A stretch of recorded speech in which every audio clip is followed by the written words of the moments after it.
করেই। আরজি কর। হ্যাঁ, আর্যিকর থেকেই ও বেরোবো। হ্যাঁ। তো আর বলো এবার। বলছি ওটা হয়েছে কি বলতো, ও 2টো অব্দি পেশেন্ট দেখেছে, ঠিক আছে। রাত্রি পেশেন্ট দুটো। রাত্রি 2টো, ঠিক আছে। আচ্ছা। 2টো অব্দি পেশেন্ট ডেকেছে, দেখে রুমে এসে অনলাইনে অর্ডার করে 4জন বন্ধু মিলে খেয়েছে, ডিনার হুম করেছে। হুম করে ও খুব টায়ার্ড ছিল, যেহেতু 36 ঘন্টা ডিউটি ছিল, হুম টায়ার্ড ছিল। ও কি করেছে, ওই সেমিনার রুমে গিয়ে হুম শুয়ে পড়েছে একটা রেড কালারের ব্ল্যাঙ্কেট ঢাকা দিয়ে। হুম। কিন্তু তারপরে মানে সেমিনার রুমে এমনি কি তোমাদের ওরকম সেমিনার রুমে টুমে ঘুমানো হয়? মানে আমি যদিও কোনো আইডিয়া নেই, ওই জন্য জিজ্ঞেস করছি। না, এবার একটা রেসিডেন্টাল ডক্টর রুমস থাকেই, আচ্ছা। বুঝতে পেরেছিস, তারপরেও সেমিনার থাকে। এবার হুম। সেমিনারে একটা বেড থাকে, আর আচ্ছা ডক্টরস রুমে 2টো 3টে, যেরকম বড় ঘর হবে সেরকম বেড পাতা থাকে। আচ্ছা আচ্ছা। মেনলি ডক্টরস রুমে শোয়ার কথা, ঠিক আছে। হুম হয়েছিল কি, ওকে বডিটা পাওয়া গেছে সেমিনার রুমে, হুম কিন্তু ঘুমাচ্ছিল ডক্টরস রুমে। যে হুম রুমটা তোর এখন ভাঙা হয়েছে, দেখেছিস রুমটা ভেঙেছে, হুম হুম হুম হুম, একটা ভিডিও ঠিক দেখছিলাম। বাথরুমের পাশেই, হুম ঠিক আছে, মানে বাথরুমটাকে অজুহাত দিয়ে হুম ওই রুমের দেয়ালটা ভেঙে দিয়েছে। অ্যাকচুয়াল কাণ্ডটা ঘটেছে তোর ইয়েতে, ওই রুমটার ভেতরে, ডক্টর রুমে। ডক্টরস রুমে। ডক্টরস রুমেটা ঘটনাটা ঘটেছে, ওই বডিটাকে তো ডক্টর ধস্তাধস্তি। রুমে ওই দিন আর কেউ ছিল না, খালি মানে অনলি ওই দিদিটাই ঘুমাচ্ছিল? হ্যাঁ, এবার তোকে আমি বলি, অন কলে নিশ্চয়ই একজন থাকবে না, না। ওরা জুনিয়র সিনিয়র মিলিয়ে থাকে, এমনকি থার্ড ইয়ার একজন থাকবে, সেকেন্ড ইয়ার একজন থাকবে, হুম প্লাস ফার্স্ট ইয়ারের ইন্টার্নশিপরা যারা থাকে তারা ইন্টার্নরা থাকে। হুম আর চেস্ট এমন একটা ওয়ার্ড হচ্ছে, কোভিড এর পর থেকে প্রায় হামেশাই সবার শ্বাসকষ্ট হচ্ছে, মানে আসছে মানেই শ্বাসকষ্ট হচ্ছে। হুম আর চেস্ট ওয়ার্ড আর চেস্ট মেডিসিন দুটোই হুম পাশাপাশি ওয়ার্ড, হুম ঠিক আছে। হুম। তো কেউ কি শুনতে পায়নি? কেউ শুনতে পায়নি। হ্যাঁ, ওটাই তো আমি ওই দিনকে ওটাই ভাবছিলাম এবার যে। দেখ, ধস্তাধস্তি করাতে একটা নিশ্চয়ই চিৎকার হয়, একটা ভাইলেন্ট হয়, হুম হুম বুঝতে পেরেছিস। হুম তারপরে আবার কি, যে 4জন ওর সাথে খেয়েছে তারা কোথায়, তারা কেন মিডিয়ার সামনে আসছে না? হুম। তাই ঠিকই তো, তো। তারা কেন আসছে না? তোমার ওই এক- দিন ডিউটি ছিল না রাতে? ওই দিনকে আমি নাইটে ডিউটি করছিলাম। আচ্ছা। আমি নাইটে ডিউটি করে এসেছি, আমার লাস্ট নাইট ছিল। তো হুম আমার তো 3 দিন নাইট থাকে, তিন হুম দিন নাইট থাকার পর লাস্ট নাইট ছিল, লাস্ট নাইটের পর বুধবার আমার লাস্ট নাইট, বুধবার রাতে ঘটনাটা ঘটেছে। হুম আমি বাড়িতে এসেছি, রীতিমতো বাড়িতে এসে শুয়ে পড়েছি। 3টের সময় আমার কাছে ফোন এসছে যে সবাইকে ডেকে পাঠিয়েছে, ইমিডিয়েট আয়। হুম। তখন গিয়ে দেখি আরজি করে এই অবস্থা, পুরো গোটা হাসপাতালকে ডেকে পাঠিয়েছিল। গিয়ে দেখি পুলিশ ছয়লা, মানে, আর ওকে যেভাবে, আমি তো বডিটা দেখেছি রে, মানে আমাদের হুম। এখনো পর্যন্ত চোখ থেকে নামছে না। রীতিমতো মনে হচ্ছে মেয়েটা যেন আমাদের পাশে পাশে ঘুরছে, হুম একদম হুম হুম এরকম, মানে মানে অদৃশ্যমান, মানে আমরা এরকম ভাবতে পারছি না যে এরকম ভূত হুম থাকে বা একটা স্পিরিট থাকে বা কিছু। এখন আমরা বুঝতে পারছি না ওর আত্মাটা এখনো ঘুরছে আমাদের আশেপাশে। দেখ, ওর আমার তলাটায় না, কিন্তু ওর থেকে ও থাকে 4তলায়, 4তলায় ঘটনাটা ঘটেছে, ঠিক 2টো ফ্লোর নিচেই আমি থাকি, আমার আচ্ছা। রুমটা, ঠিক আছে। কিন্তু তাও আতঙ্কে আমরা মানে একদম স্তব্ধ হয়ে গেছে আরজিকরটা। কিন্তু ব্যাপারটা হচ্ছে, তাহলে ডক্টর রুম থেকে ওকে সেমিনার রুমে নিয়ে যাওয়া হয়েছে? হ্যাঁ, অবশ্যই নিয়ে যাওয়া হয়েছে। এবার দেখ, নিয়ে যাওয়া হয়েছে, ওকে যেভাবে মারা হয়েছে, এটা একার পক্ষে সম্ভব অসম্ভব, না দিস একদম। Is a impossible. পুরোপুরি গ্যাং রেপ ছাড়া কোনো কিছু নয়। আর শুধুমাত্র রেপ নয়, রেপ হলো, করলো, ছেড়ে দিল, ঠিক আছে, ওকে রীতিমতো মার্ডার করেছে। মানে মানে হিসেব মতো যা বুঝছি মানে তোমার কথাতে, হ্যাঁ, ওটা হচ্ছে ওর ওই বন্ধু বান্ধব মেবি ইয়েস, জড়িত। এক্স্যাক্টলি। হয় ওর বন্ধু বান্ধব কেউ, ঠিক আছে, মানে 4জনের মধ্যে কেউ, আইদার ওকে এমন কিছু করতে বলতে। দেখ, বড় বড় কোম্পানিতেও তো এরকম হয়, মানে হুম হয় তুমি আমার সাথে কম্প্রোমাইজ হুম করো, নয় হুম তুমি হুম চাকরি হুম ছেড়ে চলে হুম যাও, হুম হুম হুম হয় তো। হুম হুম। এ- এখানেও সেরকম কিছু একটা হয়েছে।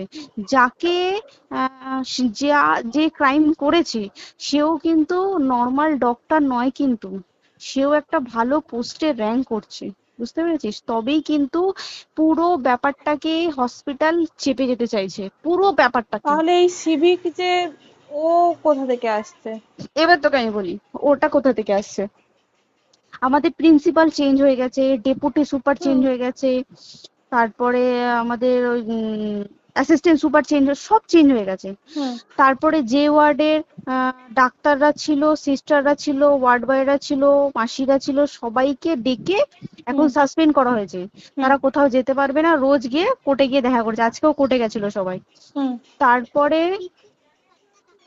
উম, তারপরে তোমার তোর এগুলো হলো, তারপরে তোর কি বলে, আরে বল না, ওই সিবিআই এটা হয়েছে কি, মানে ও সেই সঞ্জয় রায় যে ধরা পড়েছে, হুম অ্যাকচুয়াল কিন্তু ও নেই, হুম ঠিক আছে? ওর এতটা ক্ষমতাই হয় না। ও অত রাত্রে কি করতে যাবে? হুম ও অত রাত্রে ওখানে কি করতে যাবে? ও না পেশেন্ট, ও নাকি বলছে দালাল পেশেন্ট নিয়ে গেছে, তো পেশেন্ট নিয়ে যখন গেছে দিদিটার রুমে যখন যাবে, নিশ্চয়ই দিদিটার রুমে কোনো কাগজপত্র দেখাতে যাবে, সেই অবস্থায় গিয়ে দেখে যে এরকম এরকম ঘটনা, তা ঝাঁপিয়ে পড়েছে ওর উপরে। হুম এরকম কিছু কি, তাও কিছু নয়, শুধু গেছে দেখছে ড্রিঙ্ক অবস্থায়, ওকে ক্যামেরায় দেখা গেছে ড্রিঙ্ক অবস্থায় গেছে আর এসছে, এইটুকুই দেখা গেছে। তারপরে হচ্ছে কি, তোর অনেক রকম এখানে অনেক রকম ব্যাপার আছে। যে দিনকে ঘটনাটা ঘটে তার ঠিক দুদিন পরে ওই সেমিনার বাথরুমের অজুহাত দিয়ে ডক্টর যে রুমের হুম দেওয়ালটা আছে ওই হুম দেওয়ালটা ভেঙে দিয়েছে। কেন? প্রথমে ওকে বললো সুসাইড করেছে, আমাদের যখন ফার্স্ট খবর আছে তখন সুসাইড করেছে। হুম তারপরে যখন হসপিটালে যাই তখন গিয়ে শুনছি নাকি না সুসাইড করেনি, এটা রেপ করেছে, রেপ করে মার্ডার করা হয়েছে। হুম বুঝতে পারলি, এখানে বিশাল বড় একটা গেম চলছে। এবার আর যে ওর উপর কি রাগ ছিল মানে? হ্যাঁ হ্যাঁ হ্যাঁ হ্যাঁ হ্যাঁ হ্যাঁ, একদম আমি তো কি বললাম, শোন তুই যদি কারোর সাথে কম্প্রোমাইজ করিস তাহলে তোর পোস্ট হুম বাড়বে, হুম হুম তুই হুম কারোর সাথে কম্প্রোমাইজ করবি না তোকে মার্ডার করে দেবে। মানে মানে ওরকম টাইপই কিছু বলছো তো? এরকমই টাইপের কিছু একটা ছিল। আইদার খুব রাফ, মানে খুব রাগ, খুব মানে খুব ওর উপরে খুব ফ্রাস্ট্রেশন ছিল, যারই ছিল খুব ফ্রাস্ট্রেশন ছিল। শুধু ওকে মারিনি রে, রীতিমতো মার্ডার করেছে। ওর যে ক্ল্যাচারটা ছিল, হুম ওর আমি ইউরিন, শুনেছি এটা। ওর ইউরিনের রাস্তায় ক্ল্যাচারটা ঢুকিয়ে দিয়েছে, তুই ইস, জানিস? মানে কি বলবো, মানে ওকে দেখা যাচ্ছে না, আমরা তো দেখেছি নিজের চোখে, ওকে দেখা যাচ্ছে না, মানে একটা ব্লিড। মৃত্যু কতটা, মানে এই তো মানে প্রচন্ড কষ্ট পেয়ে একটা মেয়ে মারা গেল না? আর ওর যে গলাটা চেপে ধরেছে, আহ ওর ওই চেপে ধরাতে মানে এতটাই জোরে চেপে ধরেছে যে ওর চোখ ফেটে রক্ত বেরিয়েছে। আহ, ছি, ছি, ছি। বুঝতে পেরেছিস মানে মানে? কি বলতো, যদি ধরা পড়ে না উচিত, মানে যারা এটার সঙ্গে দায়ী না আর এই ওদের। যে সিবিআইটা হয়েছে, সিবিআইটা একমাত্র আমাদের জোরেতেই সিবিআইটা এসছে। মানে হুম হুম আমরা ওই সঞ্জয় রায় একার পক্ষে সম্ভব না এইসব। তারপরে পোস্টমর্টম রিপোর্টে তুই জানিস ওই আমাদের ভাজাইনা থেকে 150 গ্রাম স্পাম বেরিয়েছে। ইস, পোস্টমর্টম রিপোর্ট 150 গ্রাম স্পাম, মানে বুঝতে পারছিস? Hmm not a calculated, minimum minimum কম করে 6 থেকে 7 জন করেছে ওকে rape। ছি ছি ছি। ওই জন্যই তো আমরা এতটা বেশি ভাইলেন্ট হয়ে গেছি, বুঝতে পেরেছিস? আর তারপর আমাদের দেখো, একটা মেয়ে তার কাজের জায়গাতেই ছিল, এমনটা নয় যে রাস্তাঘাটে কোনো বিপদ, ও তার কাজের আরে জায়গাতেই সেফ নয়। শোন, কেউ যদি স্ব ইচ্ছায় কারোর সাথে রিলেশনশিপে গিয়ে করতে চায় সেটা আলাদা জিনিস, কিন্তু হুম ঠিক আছে, হুম কিন্তু কেউ কারো বিরুদ্ধে এইভাবে করতে পারে না রে। তুই জানিস না, মানে ওয়ার্ডে দেখ, কম বেশি আমরা সবাই ঘুমাই, কম বেশি আমরা হুম সবাই জেগে হুম থাকি, জেগে তো থাকি। তাতে কি কেউ শুনতে পায়নি? তার কি একদম সেটাই। ভাইলেন্স ছিল না? যদি কেউ না শুনতে পারে তাহলে ওর খাবারে কেউ কিছু মিশিয়েছিল, হুম তাই কি না? হুম হুম সেটাও পোস্টমর্টম রিপোর্টে মানে লিক করছে না যে কেন খাবার খাবার ও তো খাবারটা খেয়েছিল, সেটা তো নিশ্চয়ই পেটেই ছিল, পেট থেকে তো হুম বমি করে বের করে দেন, সেটা হুম তো ফরেনসিক রিপোর্টে কিছু বলবে। হুম আর তুই জানিস না, দেনার দেন মানে ধর পোস্টমর্টম রিপোর্ট আসতে 3 দিন সময় লাগে। হুম ও যেদিনকে মরেছে ঠিক তার পরের দিনকে বিকালবেলা পোস্টমর্টম রিপোর্ট বার করে দিয়েছে, মানে বডি বার করো আর পোড়াও, হুম 10 সেকেন্ডের মধ্যে ওর বাড়িতে নিয়ে গেছে, তারপরে বডি পুড়িয়ে দিয়েছে। মানে কি বলবো, হসপিটাল, মমতা ব্যানার্জি, সবাই মানে তৃণমূল প্রত্যেক সবাই হুম এটাকে পুরোটাই কেসটাকে চাপা দিতে চাইছে, পুরোটা পুরোটা। তবে তুই ভাব, যে মানুষটাকে এত ক্ষতবিক্ষত ভাবে মেরেছে, তাকে অভিষেক ব্যানার রেপ কি কলকাতায় প্রথম হলো? নয়, হুম বিভিন্ন জায়গায় বিভিন্ন ভাবে রেপ হয়েছে, হুম ধরা পড়েছে, ফাঁসি হ্যাঁ হয়েছে কি হুম জেল হয়েছে। হুম অভিষেক বন্দ্যোপাধ্যায় কেন বললো জাস্ট ইট তোর কি বলে এনকাউন্টার করতে? মানে কি সঞ্জয়কে যদি এনকাউন্টার করে পুরো কেসটা চাপা পড়ে পুরো যাবে, কেসটা চাপা পড়ে যাবে একদম। স্টুডেন্টরা ঠান্ডা হয়ে যাবে। হুম হুম আর আমরা সেটা মানবো না, আমরা সেটা হতেই দেব না। তাতে যদি চাকরি মানে আরজিকরটাকে সিল করতে হয় তাতেও আমরা রাজি আছি, সিল করে দেওয়া হোক আরজিকর, সিল করে দেবে মনে হচ্ছে যদি ঠিকঠাক ভাবে। এবার ওই জন্য আমাদের দাবিতে সিবিআই এসছে। এবার তুই একটা কথা বল, যখন দেখতে পাচ্ছে মমতা ব্যানার্জি যে কলকাতা পুলিশ আমাদের জন্য কিছু করতে পারছে না, আমরা কিছু মানতে পারছি না, 7 দিন ধরে বার করতে পারছে না, হুম তাহলে সেটা 2-3 দিনের মধ্যে কেন হ্যান্ড ওভার করে দিল না? হুম তাই তো। তাই কি না? তারপরে দেখ পিডব্লিউডি একটা লো পোস্টের মানুষ, মানে যারা ভাঙচুর করে, মানে সিমেন্টে যারা কাজ করে হুম তাদেরকে পিডব্লিউডি বলে। হুম এবার পিডব্লিউডির নিশ্চয়ই হায়ার অথরিটি থেকে অর্ডার এসছে তবেই ওরা গিয়ে ভেঙেছে। ওরা হুম নিশ্চয়ই পাগল নয় দুম করে গিয়ে কোনো গভর্নমেন্ট প্রপার্টি ভেঙে দেবে। হুম অর্ডারটা কে পাস করলো যে এখনই চেস্ট ওয়ার্ডটাকে ভাঙতে হলো? সিবিআই আসা পর্যন্ত অপেক্ষা করতে পারতো। কারণ আজকে অত বড় বিক্ষোভ হবার কারণ কি হচ্ছে, একটাই কারণ, যে মেয়েটি মারা গেছে ঠিক আছে, কিন্তু তাকে এত বেশি মলেস্ট করে, এত বেশি রেপ করে বা বেশি ওকে মেরেছে, তার কি কোনো প্রতিবাদ নেই? তুই কোথায় সেভ পাবি তুই আমাকে বল? তুই ধর চাকরি ছেড়ে, আজকের সরকারি চাকরি ছেড়ে তুই প্রাইভেটে যাই, প্রাইভেটেও তো তাই একই কোথাও না, অবস্থা, একদম একদম। প্রাইভেটেও একই অবস্থা। তুই কোনো চায়ের দোকান খুলে বসবি, অনার্সশিপে তুই বসলেও তাও এসে তো হাজার ছেলেরা থাকে, হুম হাজার ছেলেরা টিস করে, তুই কোথায় কি করবি? তাহলে আমাদের সেফটি কোথায়? আমাদের মুখ্যমন্ত্রী মমতা ব্যানার্জি সে একটা লেডি হয়ে তাহলে আমাদের কি সেফটি দিয়েছে? আমাদের কি লক্ষ্মী ভান্ডার দিলে this is a problem solve? পুরো মাসের আমাদের কি সব খরচা চলে যায় লক্ষ্মী ভান্ডারে? জানি না, আই ডোন্ট নো, মানে আমরা প্রচুর ক্ষেপে আছি, প্রচুর, মানে এর বিচার না চাওয়া পর্যন্ত তা তুই ঠিকই তো। ভেবে চল কি এটা সলভ হবে না। আমরা মানে বিচার আমি নিয়ে আমি কথা বলবো। 2 দিন ধরেই ভাবছিলাম তোমাকে ফোন করবো, কিন্তু মানে এটা ওটাতে হয়ে উঠছে না। আর তোমাকে তো হুম। আমি ওই দিন রাতেই হোয়াটসঅ্যাপ করলাম না। হ্যাঁ হ্যাঁ এবার হ্যাঁ। তখনই না আমি ব্যাপারটা অতটা বুঝতে পারিনি, আর আমার তার পরের দিনই ভোরবেলা ডিউটি। তা হ্যাঁ, আমি খুব তারপরে সাবধানে থাকিস তুই, আর খুব বলো না, সাবধানে না না। থাকিস।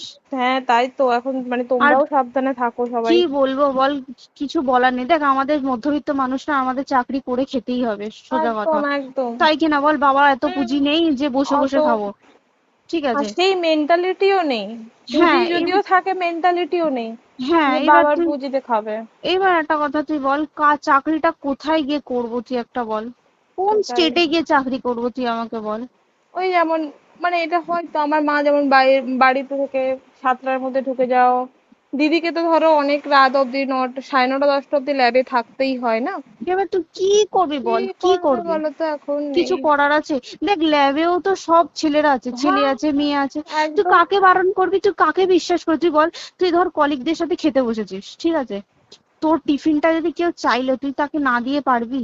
না একদমই। আর কার মনে যে কি আছে সেটাই তো কি খুব বলবি সমস্যা। বল? এবার তুই বল খাবারটা যে খাবি, তোর টিফিন কেউ চাইলো বা তোকে যদি কেউ বললো কে একটু একটু খা, যেমন আমরা শেয়ারে হয় স্কুলে হ্যাঁ যেটা আমাদের আমাদেরও শিখে হয়, এসেছি, যেটা হ্যাঁ স্বাভাবিক, এটা সবারই এটা তো হয়। স্বাভাবিক। তুই বল তাতে যদি এরকম অবস্থা হয় তাহলে কি করবে মানুষ, তুই আমাকে বল? আজকেও তো তাই আমাদের দেখ না, 11টা থেকে আমাদের তোর ক্যান্ডেল দিয়ে হোয়াইট ড্রেস হুম। পরে সব শ্যামবাজারে একতা হবে। এখন আবার বৃষ্টি শুরু হয়েছে, কে জানে বৃষ্টি, কি প্রচুর বৃষ্টি শুরু হলো। কি হুম। হবে জানি না আমি। ঠিক আছে গো, টাটা। হ্যাঁ হুম চল টাটা। হুম হুম হুম। হুম হুম। দর্শক, এই কল রেকর্ডটাও ভাইরাল হয়েছে, আমার কাছে এসছে।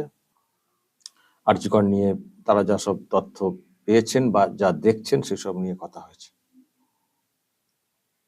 এটুকু মোটামুটি মানে বুঝতে পারছি যে, যেটা আমরাও সন্দেহ করছি, যে ওই একা সঞ্জয়ের কেস না, এটা বড় কেস, ডাক্তাররাও জড়িত এবং বাঁচানোর অনেক চেষ্টা হয়েছে।